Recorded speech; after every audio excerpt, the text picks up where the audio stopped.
Hello, and welcome to the Empowerography Podcast. This is a platform created for women's voices to be heard and a place to share their stories, journeys, and successes with the world for the purpose of helping other women who might be on similar journeys. We are empowering women one episode at a time. I'm your host, Brad Walsh, so kick back, grab one of your favorite beverages, and enjoy the stories.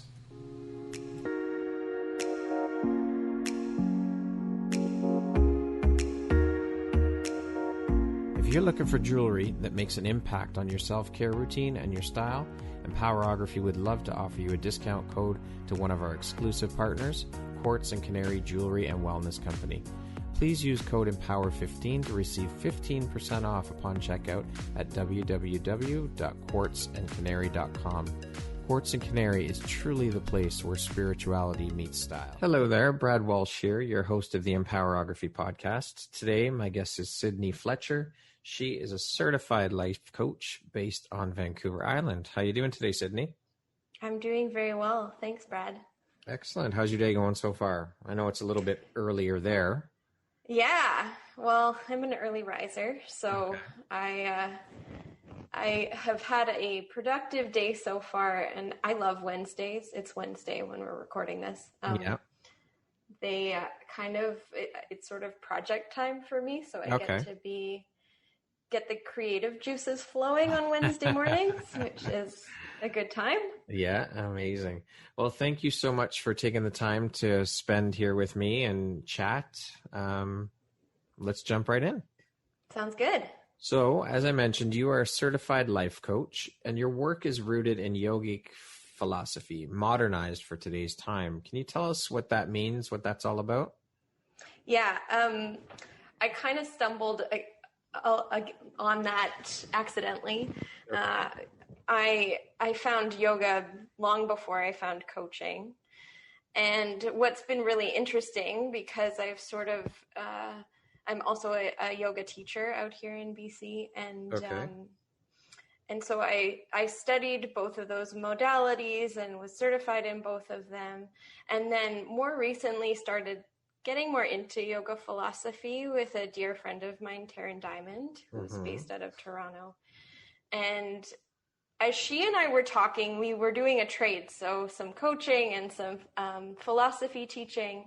And as we were talking, both of us were like, wow, the parallels of these two things are so incredible. Yeah. So the basis of yoga was really developed by the yogis thousands and thousands of years ago to help relieve human suffering. Okay. Which the yogis were so brilliant, they could see that where our human suffering lies is within the mind. Yeah. So that's the basis of yoga, from my understanding of the studies that I've done. I'll leave room for lots of different interpretations too. Yeah. That's what I understand the basis of yoga to be. Now, coaching is really based on a similar idea. But I would say the way that the coaching world looks at it is to create thriving within a human being's life. How do we help humans thrive? And again, we're really looking at the mind, at least the type of coaching that I do, which is mostly based on mindset shifting. So what do we do to work with the mind to help create thriving? And when a person is thriving, they're not suffering.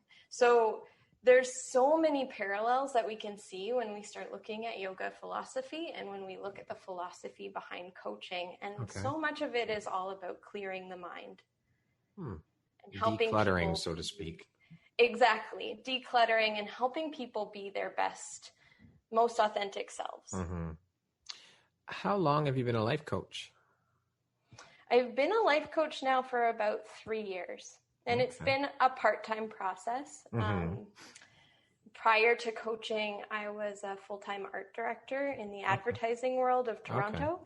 So quite a different lifestyle than I'm living now. Yeah, no kidding. Is the plan to take it full-time? Absolutely. Yeah.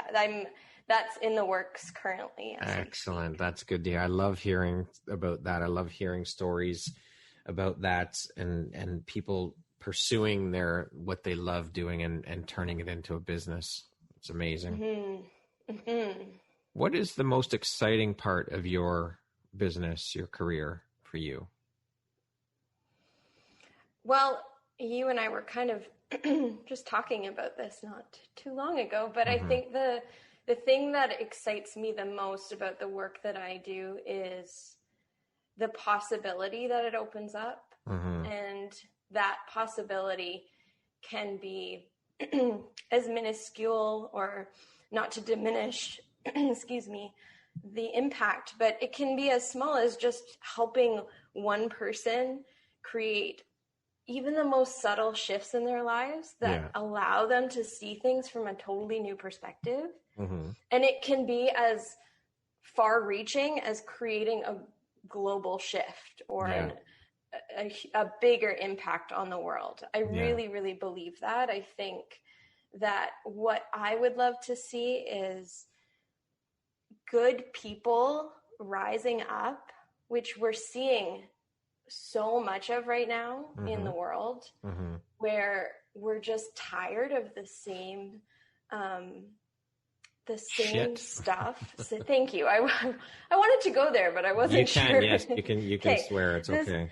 The same shit happening again and again, and the changes not being made that we're all calling for. And so I really think it's time for us to take responsibility and to step up.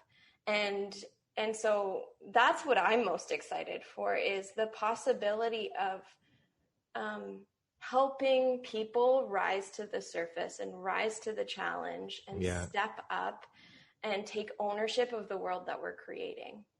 I honestly think this fucking world needs an awakening. People really need to wake the fuck up. Well, I think we're in the midst of it. At least that's what I'd like to think, and I'd like hope to, so. It's to needed. help It's to help needed. further that, because I think we can constantly point our fingers at everybody else, but it starts with us. That's right. We all have to do our part, and this is how I want to make my impact. Yeah. I agree. Me too. I love doing this, and I love that this is having an impact and it's resonating with people. And there's no greater feeling in the world, knowing that something that you're doing is impacting people. Yeah, for sure. Now, you were a yoga instructor and life coach here in Toronto at one point, but have since moved out to Vancouver Island, as we mentioned, where you're currently living and running your business from. What prompted that move to BC? Well, I'm from British Columbia originally. Okay. That's where I grew up. Okay. And my most of my immediate family is all out here, and then a lot of my extended family.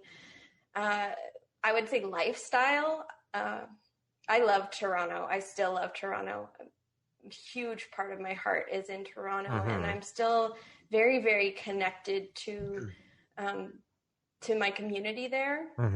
I think especially during COVID and the impacts of COVID, it's almost like it really helped cement a lot of those connections. Yeah.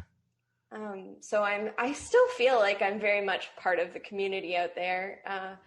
And a lot of my clients are from Ontario. So I coach online. My practice is based online. So I have the benefit of coaching anywhere, really. But I would say ultimately the last few years that I was living in Toronto, I really had a hunger for nature and space, and knew where I could get that. So that's kind of what prompted. And then aside from that, I think life kind of took me here. I had opportunities that I saw that I grabbed hold of, and the rest is sort of history, as they say. Do you see yourself ever coming back to Toronto to live? Yeah, I mean, I have this wild and wonderful idea that I will be able to live I'll call it bi-coastal for lack of better words, but obviously Toronto's not really a coast. But I have this idea of getting the best of both worlds. Okay. at some point in my life. Having a home in both places. Exactly. And I was sort of hoping I could edge into that by visiting Toronto pretty frequently, but well, current conditions, the current state of affairs has sort of put a hold on that. Yes, for sure. Now, when you were here in Toronto, you were working for a couple of yoga centers or studios. What prompted or inspired you to go out on your own, to do your own thing? I think that was always the plan. Even before I became, or I should say the part of the reason why I became a graphic designer was I saw back then when I was 20, I saw that it had the opportunity to be mobile and to be a career that could be quite transportable. Okay. So I always knew that I wanted to be an entrepreneur, and I wanted to kind of be able to run my own show and make my own choices and live my life the way that I wanted to live it. And so I don't know, it's like those interesting plans that you don't really question that are always running in the back of your mind. I guess we could call them knowings. Yeah. And I just always knew that I wanted that autonomy. Okay. And so I feel like I worked at Octopus Garden, and I also worked at Mosaic Yoga, two places that I love dearly in Toronto. And both of those places felt like natural stepping stones towards where I wanted to go. Mm-hmm. I also felt such deep love for those communities that I wanted to be a part of them. Yeah. And so they definitely, that's an interesting world because you kind of straddle the line between working for someone else and working for yourself. Yeah. Being affiliated with a community like that, but also being kind of a contract worker, I guess you could call it. Yeah. Now, you run your business completely online. How has the move out to BC and being completely online affected your business, if at all? Well, I had to learn how to be a marketer. Okay. And it's interesting because I worked in the marketing world as a graphic designer, but I was not, in those days, I wasn't as connected to the strategy of marketing and the strategy of building a business. And so that's always the interesting thing about being an entrepreneur or being self-employed is you're not just wearing one hat. You're wearing all of them. All of the hats, especially in the early days, which I would still very much consider myself in. Yeah. You're really learning how to be very multifaceted in the art of business. And you're having to be a CEO, a manager, an employee, and carry all of those roles, which I don't think anybody is ever ready for that when you start your own business. No. And it takes a long time to learn that art. And I would say I still have a lot to learn. Yeah. Yeah. Yeah, it is. It's a lot for sure. You're wearing so many hats and so much to do, and it's definitely tough. And that's why I think that entrepreneurship is not for everybody. I think that entrepreneurship gets romanticized quite a bit, and people think that it's this glamorous, easy thing, and you get to pick your own hours, and you don't have to work when you don't want to. Well, sure, you don't have to work if you don't want to, but if you don't work, you're not making money. So I honestly think that having your own business, being an entrepreneur, is like having 2 or 3 full-time 40-hour-a-week jobs, really, because of all the hats you have to wear. And you've got there's no one else. You're the only one responsible. You can't blame anybody but yourself if shit goes sideways. Or if you're not getting shit done, if you're being lazy and not doing, you have no one else to blame but yourself. So you have to be very, very disciplined as well. Well, and I would also say that I think entrepreneurship could be for everyone else, but yes. we don't develop people in that way. The way that we grow up, at least I feel like I can speak from a North American perspective. Mm-hmm. The way that we raise children is not with an entrepreneurial mindset. We don't raise people to be 100% responsible. Yes. We raise them to follow rules, and to do what they're told. Yep. We're not taught how to think. System. Don't fuck the system. Don't think critically. Mm-hmm. Don't think about the impact of your current choices and how they will affect the future. We're just don't think outside the box. Even. Exactly. We're not taught to be. In fact, there's a really, really brilliant TED Talk that I love by, I believe his name is Sir Ken Robinson, and he talks about how the school system actually trains creativity out of children. Mm-hmm. Mm-hmm. And creativity is probably the number one skill. I would say creativity and curiosity. Yeah. Number two top skills that people need in order to create a business and to have a thriving business and a thriving life. Mm-hmm. I would say. For sure. I think those skills need to be nurtured, not stifled. I think the education system is completely fucked, to be honest. In North America anyways, I think it's ass backwards the way they do things. I mean, we're taught that you grow up, you go to school, you go to university, you get a degree, and then you get the job, the husband or wife, the big house, the white picket fence, and that's it. That's life. And no, it's not like that. It's not like that at all. Yeah, I think there definitely needs to be an evolution of the system. I think there's probably a lot of good in it, but there's a lot of room for work there for things to change. And I would agree. So you've led workshops, retreats. You're on a panel of presenters for the 2020 Self-Care Summit. How did that opportunity come up for you, and what was that like, being a panel member? That was interesting. I've never done anything like that before. Okay. Isn't interesting an interesting word in and of its own? Yes. It's so loaded. Yeah. That could mean anything. But yeah, a friend from coaching school, actually, she was the one who started that project and asked me to be a part of it, which I was very, very honored to be a part of it. There were a lot of great presenters at the summit. And like I said, it was my first foray into doing something like that. So it was ripe with all sorts of self-doubt and self-criticism and learning how to use tools in new ways and learning how to create a presentation for something like that. So it was a huge, huge growth opportunity for me, challenged me a ton. And that's awesome, though. Made me put my own work into practice for myself, which I feel like is always the case. It's the interesting part about coaching is you're literally doing the work while you help other people do the work. So, it was a really, really great experience for me, and I'm very thankful for the opportunity. What inspired you to become a life coach? Working with a life coach. Okay. I would say 8 or 9 years ago, I had a friend who introduced me to a woman named Sarah Olin. She's based out of Charlotte, North Carolina. And I started working with her.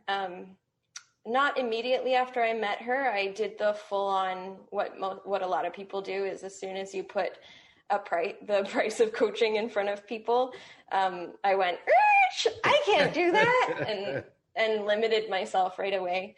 And then I went through about 3 months of despair in my own life.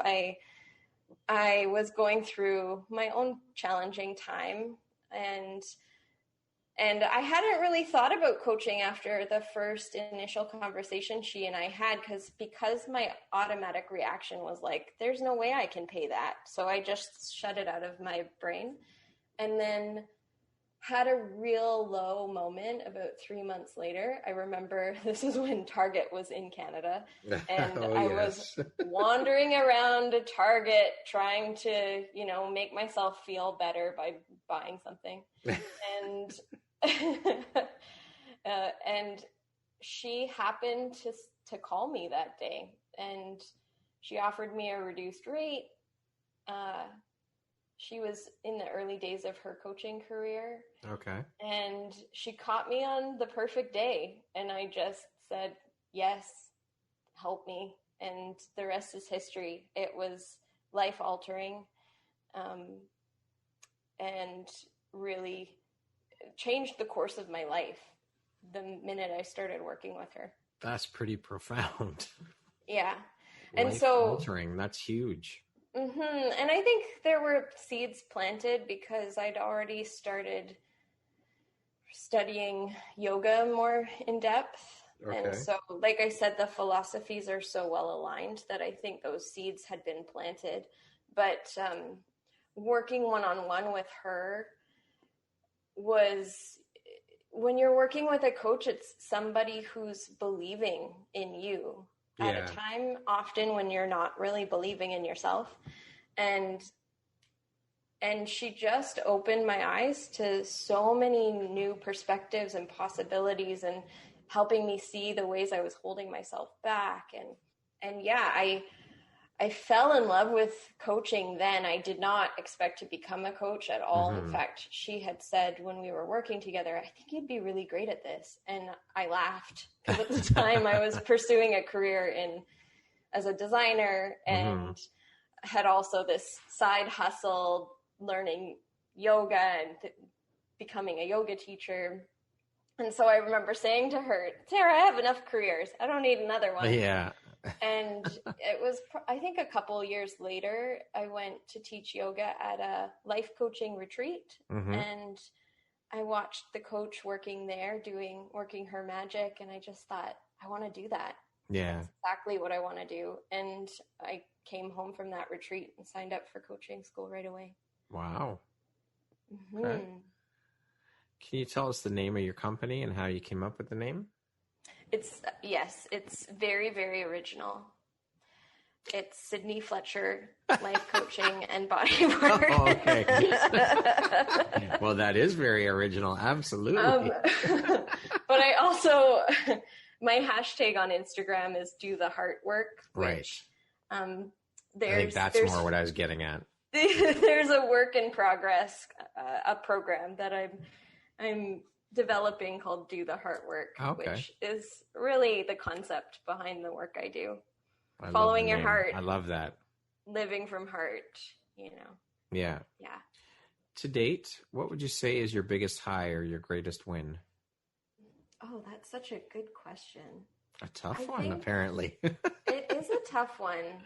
I can honestly say that where I am right now feels like the biggest win, because even a week ago, I was going through a period of time of just like, am I ever going to make this work? And I think your business, you mean? Yeah, I think all of us entrepreneurs go through that spiral of coming back to that question, depending on where we're at in the growth. And I think the fact that I keep moving forward and I keep doing what I have to do when I'm at the point that I'm at today, it feels so worth it, and it feels right. And it's like, yes, this is exactly what I want to be doing. And I always know that. Mm-hmm. But I'm really, really proud of myself that I allow that voice in me to keep being the strongest voice. Yeah. And that I don't let that other voice take over. That's and so tough. I think tuning out the shit, right? The noise. It is. And it's true for all of us, right? Yeah. And I think that's really when you know that you're doing what you're meant to be doing, is when that other more empowered voice can always win out. And so, I think anybody who knows me and knows the life I've lived, it's had its struggles, and it's not been easy, and it's had a lot of hard choices, like we all do. We all have our struggles and hard choices, but I've worked really, really hard to get where I am, and I'm super proud of that. Excellent. I think we have to remember as entrepreneurs too that you have patience. Patience is absolute key, because as you said, we've all been there as entrepreneurs thinking, what the fuck am I doing? I'm not where I thought I'd be. But you have to practice patience and realize that it's all part of the journey. And you're right, that voice, when that other voice wins out and overpowers this self-defeating voice, it has to win every time. You got to remember patience, though. That is, I think, probably the second most important thing. I think the most important thing of entrepreneurship is having a support system in place. But secondly is patience, I think. Yeah. And I think it's like, to me, it's something along the lines of truth wins over easy. Mm-hmm. Because, I think there'd be a lot of other routes I could choose that would be easier routes to take. But this is the one that feels the most true to me. Yeah. Well, if it was easy, everybody would be doing it. Mm-hmm. Right? Yep. The path of least resistance is not the best path. You have to struggle to learn. You have to fail to learn. There has to be darkness for there to be light. It's all about contrast and having both worlds. You have to go through it. Mm-hmm. Yeah. To become stronger and come out the other side. Yeah, well, and I always like to say it's the shit that fertilizes the soil. That's right. It's the hard times that really build your resilience and create clarity and help you move forward. The good times are just the breathers. They're the times that you get to rejoice in that. But the shitty times, there's so much fruit that you can gather out of those times in your life. But I think we also have to remember as well to celebrate the little victories along the way too. Oh, and yeah, I don't think we do that as often as we should. I don't think so either. And I think one of the coaches that I work with, she talks a lot about success intolerance. Mm-hmm. And there's a quote by Marianne Williamson as well. Mm-hmm. That's really beautiful. I'm missing it in my head right now, but it's all around that idea that we're afraid of who we can become. We're afraid of the possibility of ourselves more than we're afraid of the alternative. Mm-hmm. We're not as afraid of failing as we are of succeeding. Yeah. And I think that's an interesting thing to explore. For sure. I agree. Is why wouldn't we work to be the best selves we could and to live our best lives? Absolutely. What stops us from doing that? That would be self-limiting behavior. Honestly, I think that we are our own worst critics. We are our own worst enemies. Yes, of course, there's outside noise from other people, but I think the biggest hurdle is self-limiting belief. Not having the faith and confidence in yourself, or not thinking you deserve it. Well, and some of that I think is biological. Our nervous systems are built to protect us from things that will kill us, basically. But unfortunately, when you are pursuing greatness or when you are trying to become someone different than who you currently are, which is what's necessary to go and achieve great goals. For sure. You're going to go through a period of time that is full of uncertainty and full of fear and full of all the things that trigger the part of our nervous systems that make us feel that we're dying. Yeah. And so the self-limiting behavior, the fears that pop up in our brains telling us, no, you can't do that. You can't go there. You're not capable of that.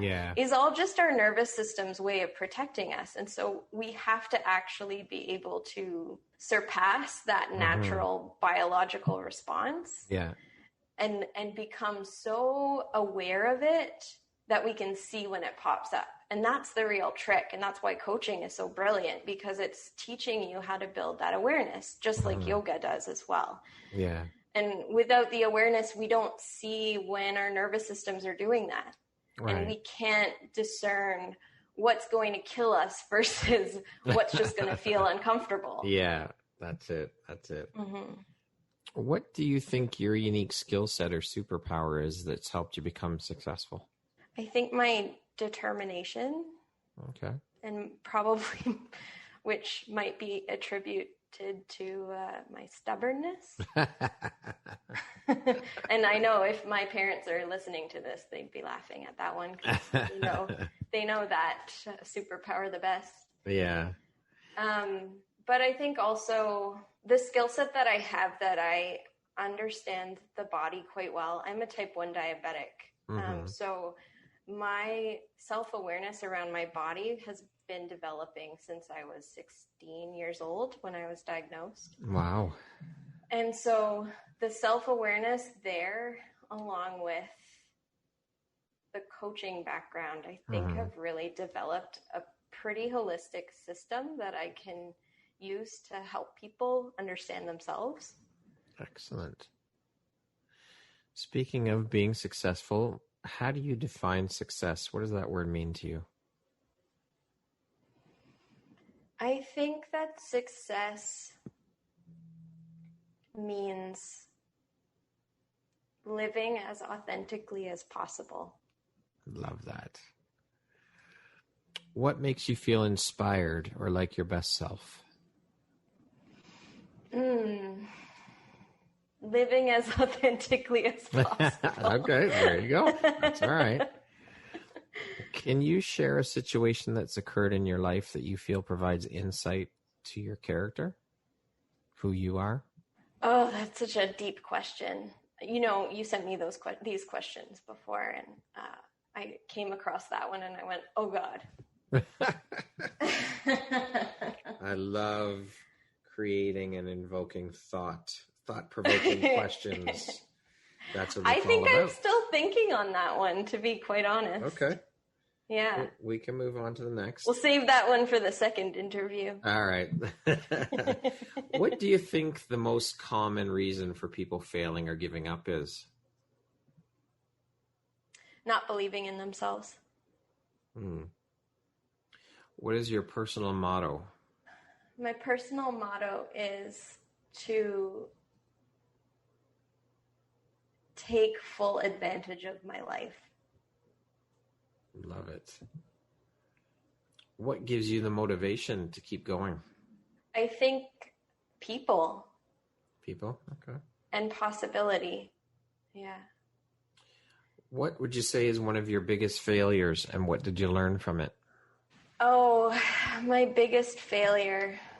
That's always an interesting question, because I've really been able to reframe my idea of failure, and failure really ends up always catapulting you to your next success.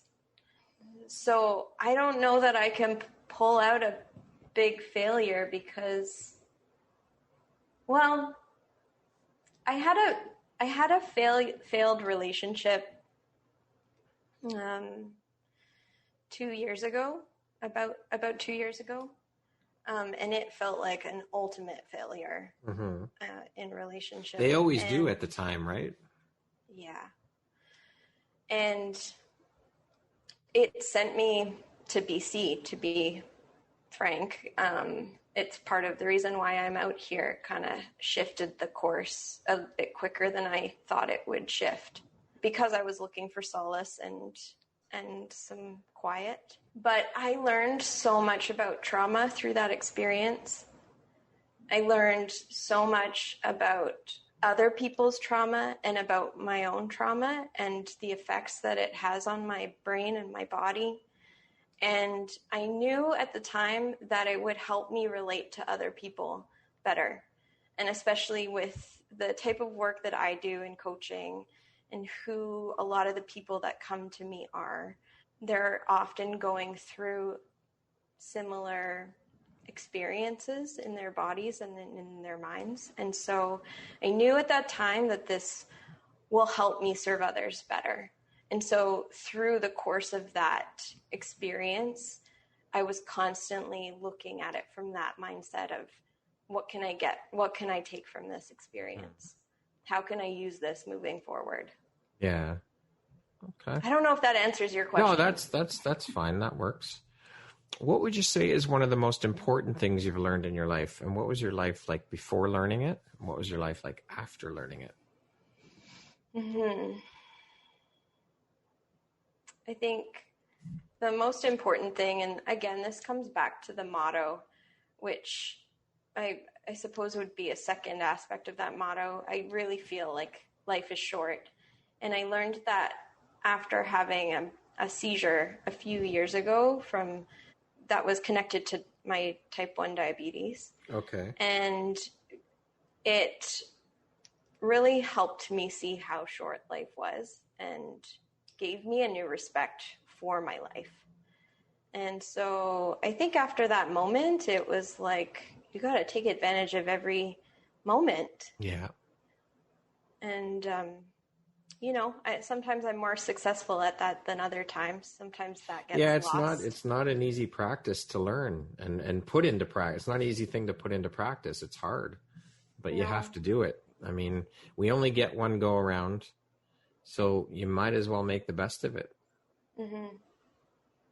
Yeah. My belief anyway. Yeah. And remembering that like my life is short and so is everybody else's. So I want to help everybody else make the most of their lives too. Yeah. Just give back. I love it. If you could set up a billboard anywhere, where would you put it and what would it say? If I had to, I'm like rejecting the idea of putting up a billboard. But you could also use that as a platform to send a message to people. You could. So I think I would remind people that life is short. It would say something like that or carpe diem. Yeah. I'd put my motto on there. There you go. See? So a billboard's not such a bad idea. We can reach so many more people. Where would you put it, though? Where would I put it? Yeah. I'd put it probably in a city somewhere because A, the most people would see it, and B, it wouldn't disturb the view of nature. Okay. What makes you smile? What makes me smile is moments of connection with people, moments of connection and love. Very simple. I love it. How would you describe yourself in one word? Complex. I like that. Complexity is good. Thanks.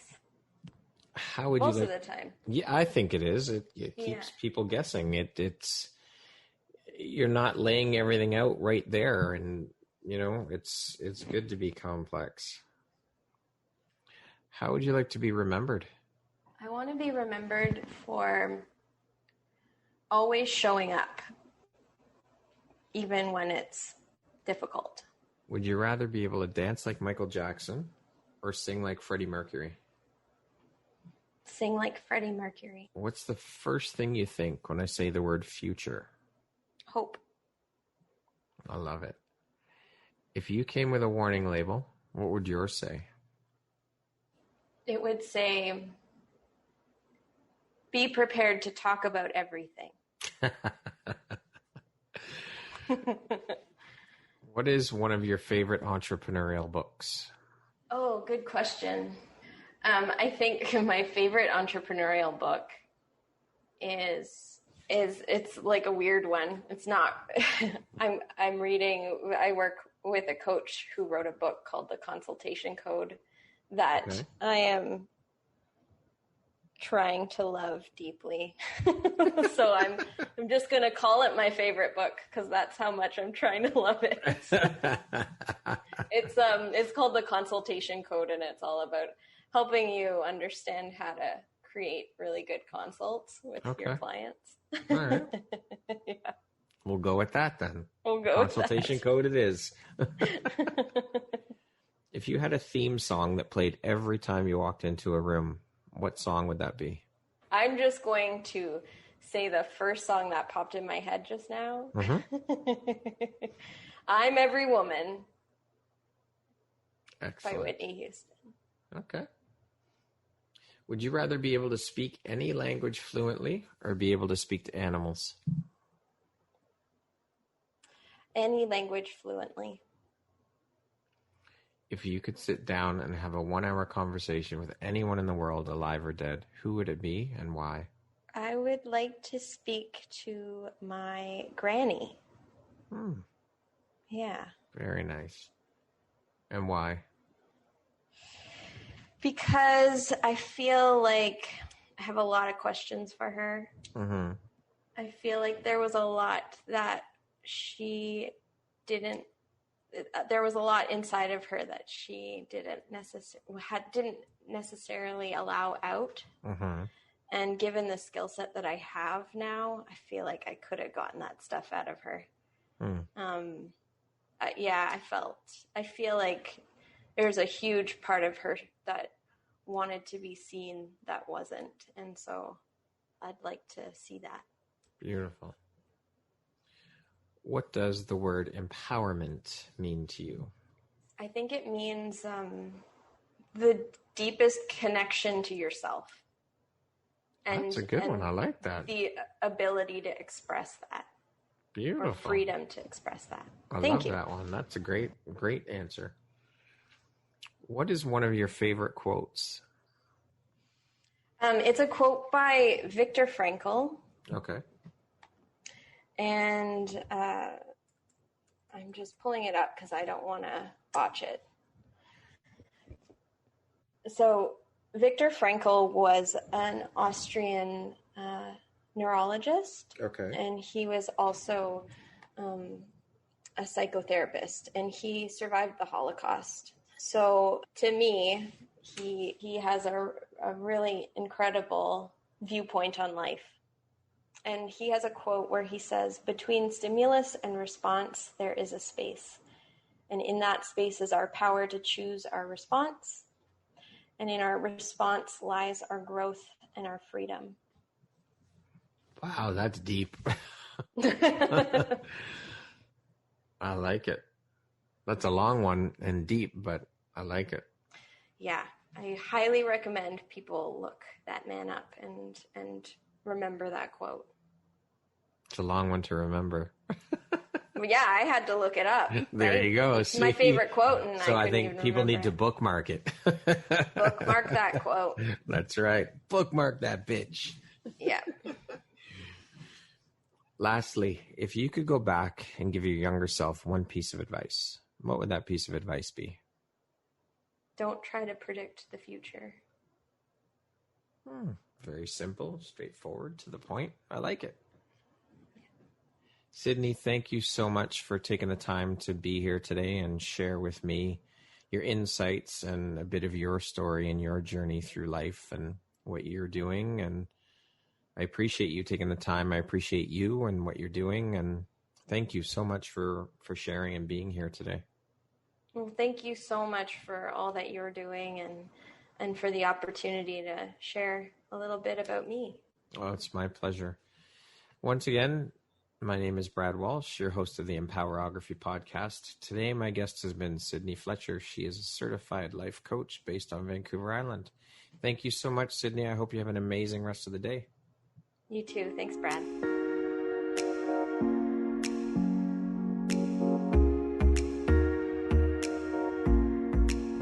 Thank you very much for listening to this podcast. If you haven't yet, please be sure to subscribe, rate, review, and share with all your friends.